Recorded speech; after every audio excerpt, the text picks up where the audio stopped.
Hey guys, I hope you guys are doing amazing wherever you are in the world. My name is Shikha and I welcome you to my channel. I hope that you guys enjoy the videos and hopefully more than that you learn from them and you're able to become the best version of yourself as much as possible. In this video I wanted to speak to you guys about the conundrum that INFJs have in between their extremely feeling side and extremely logical side, that both of them are within us and always pulling us in all these different directions. Even though we are labeled as feelers, and we are feelers, compared to thinkers, we're definitely feelers. INFJ, we're feelers, but I find that we also have a lot of logic within us. We're also the most logical of all the feelers. So if you look at the spectrum, I think we are right in the middle somewhere, where we're both feelers and thinkers. We have logic, we're rational, and also we have a lot of feelings, and we are irrational, right? The thing that I actually wanted to really speak to about this is because I like my feeling side. I find that a lot of INFJs hate their feeling sides, and I know a lot of you guys message me saying, why do we have to feel so much? Why do I have to be an empath? Why? And I found that because of my feeling side, I am more flexible and more adaptable to the world and to all the different things that present itself to me. I'll just give you a quick example because I find examples work better. I was in New York City with my sister recently, and she's an INTJ and very much an INTJ, big thinker, very logical, really rational. I'm surprised that we're actually friends, my sister and I, and she's one of my best friends. I'm surprised because she's so logical and she looks at my feelings and thinks, what the hell, right? And I look at her logic and think, wow, you're very logical. But we were sleeping. It was midnight around that, and we were sleeping, and all of a sudden we heard banging down. We were staying in an Airbnb, and we heard banging down stairs. We were on the second floor. Obviously someone was trying to get into the apartment building, and there's a buzzer below, and they were trying to buzz themselves in with their key or whatever, but it wasn't working. And then they were banging the door. They banged the door for maybe 2-3 minutes, and then I was like, Sona, are you awake? And I was like, do you think I should go open the door for this person? And she's like, no, of course not. You can't let a random stranger in. You don't know if they live here or not. You don't know anything about them. No, you're not doing it. So that's the logical side of her. She's a thinker. She's like, well, that's the rule. You're not going to let anyone in. You don't know anyone. It's a new building. You're not living here. You don't have any right to do that, right? But in my head, I'm thinking to myself, this is a human being who's standing outside, obviously trying to get into a building. Why would they want to get into this specific building to steal stuff? It's a small building. It's in Brooklyn. It doesn't look like a very rich building.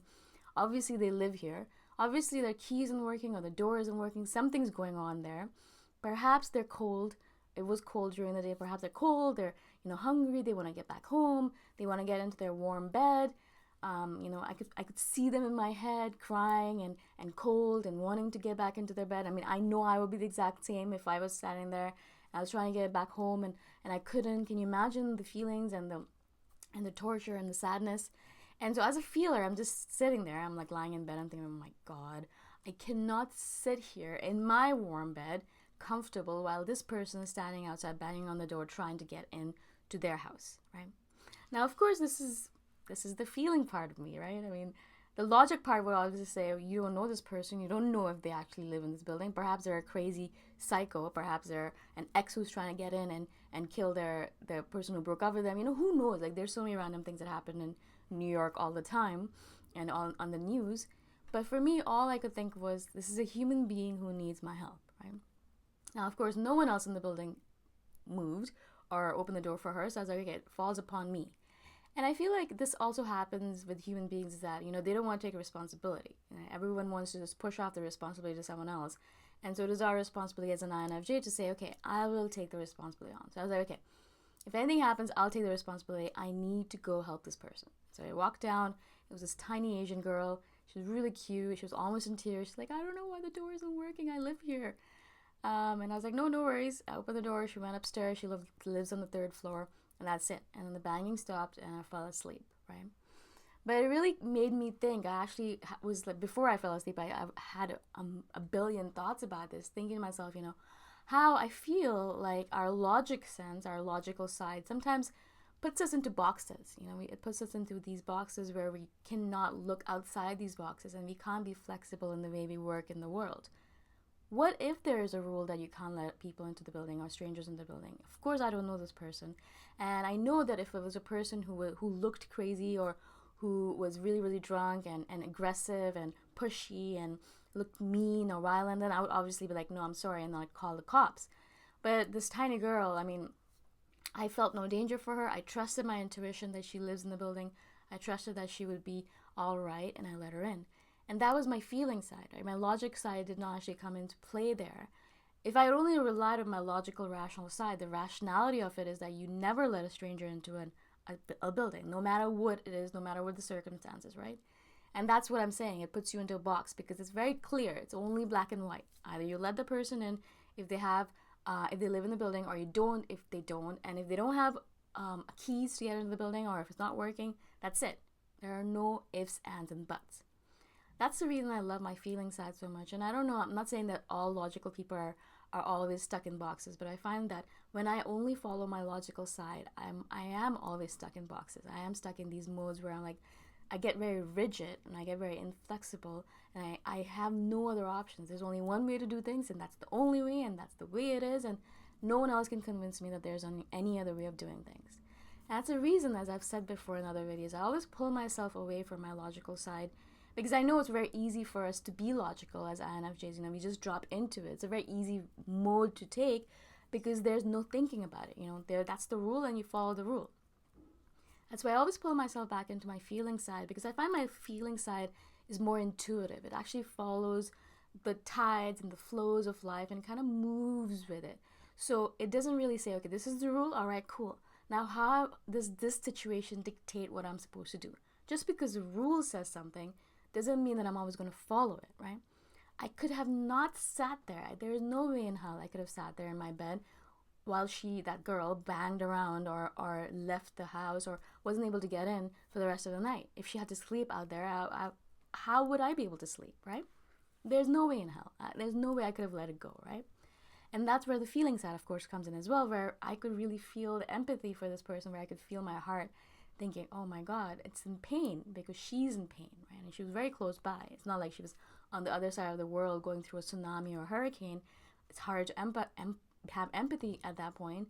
She's right here. I also think of it in terms of not only karma, but also if you were in that situation. And I think that's the feeling person's job. You always put yourself into their shoes. You always think, okay, if I was in that situation, how would I want to deal with it? It's not just about being a logical automaton or a robot, right? I'm not saying that my sister is. She's very flexible and all that stuff. But sometimes she can be very rigid, especially when she gets tired. And I know I can be like that too. And so I'm always trying to ensure that I don't get rigid, because it does not make any sense. I'm not a robot. We're human beings with feelings. Even if we're thinkers, there are feelings within us, Feeling is always the first thing that comes up in a human being, right? So I always think, whenever I'm dealing with any situation, I always try very hard to put myself into that person's shoes. I think to myself, okay, if I was dealing with exactly the same situation, if I was stuck on the other side of that door, trying to get into my house as an introvert, trying to get back into my cave, I had a really long day, I'm hungry and I'm tired, I want to sleep, I want to eat, I want to go pee, I would want someone to help me out. And so that's exactly what I did. And that's exactly what feelers do, is that we are empaths, obviously, but we also put ourselves into their shoes and we think, okay, how does that person feel? And as soon as I did that, I knew that I had to go help this person, no matter what. Even if that person had a knife and killed me, I had to go help them, right? Of course that wouldn't happen. I don't think it would happen, but I had to do it. And there was no other way beyond it. There was no other logic to it. The only thing that I saw was I had to help that person. And I did, right? And I'm very happy that I did, because they went upstairs. They were happy, hopefully. I didn't feel any emotions negative emotions coming from them anymore. My empath nature was quelled, and then I could go back to sleep, right? After a bunch of thinking, overthinking, and analyzing. I did think to myself, did I make a mistake?